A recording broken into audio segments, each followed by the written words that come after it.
உங்கள் லேப்டாப்பில் இது போல் உங்கள் நேம் வச்சு மாஸ் காட்டணுமா? அது எப்படி நான் ஈஸியாக சொல்லித்தரேன். அதுக்கு நம்ம சேனலை ஃபாலோ பண்ணிங்க. சப்ஸ்கிரைப் பண்ணிக்கங்க. உங்கள் லேப்டாப்பில் விண்டோஸ் ஐக்கனை கிளிக் பண்ணி செட்டிங்ஸ் ஓப்பன் பண்ணிக்கோங்க. அதில் பர்சனலைசேஷன் அப்படின்னு சொல்லிட்டு ஒரு ஆப்ஷன் இருக்கும். அதை கிளிக் பண்ணி உள்ளே போனீங்கன்னா லாஸ்ட் ஸ்க்ரீன் சொல்லிட்டு ஒரு ஆப்ஷன் இருக்கும். கீழே ஸ்க்ரோல் பண்ணி பார்த்தீங்கன்னா அந்த லாஸ்ட் ஸ்க்ரீன் ஆப்ஷனை கிளிக் பண்ணிக்கோங்க. அதை கிளிக் பண்ணி உள்ளே போனீங்கன்னா இன்னொரு ஆப்ஷன் இது போல் ஓப்பன் ஆகும். இது கீழே வந்து ஸ்க்ரீன் ஷேவர் அப்படின்னு சொல்லிட்டு இருக்கும். அதை கிளிக் பண்ணி உள்ளே போங்க.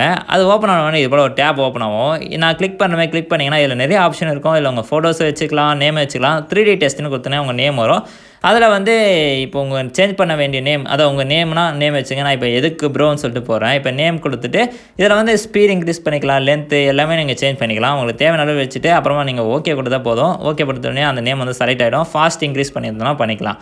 இப்போ வந்து இதில் நிறைய ஆப்ஷன்லாம் இருக்கும். அதெல்லாம் சேஞ்ச் பண்ணி பாருங்கள். உங்களுக்கு அது வந்து என்னென்ன எஃபெக்ட்லாம் இருக்குன்னு தெரியும். இப்போ நான் ஓகே கொடுத்துட்றேன். இப்போ வந்து ப்ரிவியூ பண்ணி பார்க்கலாம் எப்படி இருக்குன்னு சொல்லிட்டு. சரி இப்படி பண்ணிங்கன்னா இப்போ இப்படி தான் வருது எனக்கு. சரி அதை வந்து நீங்கள் கொஞ்சம் கஸ்டமைஸ் பண்ணி வச்சுக்கலாம்.